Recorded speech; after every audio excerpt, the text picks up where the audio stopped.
Welcome to Burlap Teachers. Enjoy the video.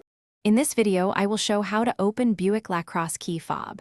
First, locate the small release button and press while pulling the metal key blade free. Next, use a flat plastic pry tool along the seam to separate both halves slowly. Keep the spring and battery secure on a soft surface to avoid losing parts. Work with steady pressure and avoid metal tools that can mar the plastic finish.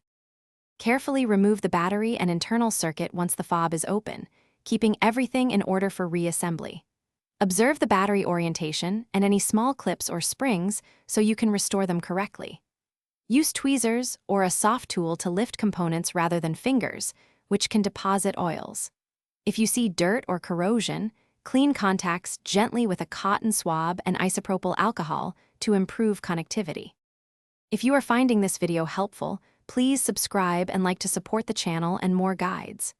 Quick recommendation: the Echo Dot smart speaker brings music, timers, and voice control to your garage or workbench with minimal fuss and great sound. It pairs nicely with DIY sessions and keeps instructions hands-free while you work. Check the description for the link and other deals, and now let's get back to the video. When putting the fob back together, align the circuit and battery carefully before closing the case to avoid pinching components. Start by seating the hinge side and press the seam together until you hear a soft click, ensuring clips engage. Test each button and the emergency key blade to confirm proper operation. If any button feels stuck, reopen and realign the internals rather than forcing closure to prevent damage. Thanks for watching. Consider subscribing if this video helped you.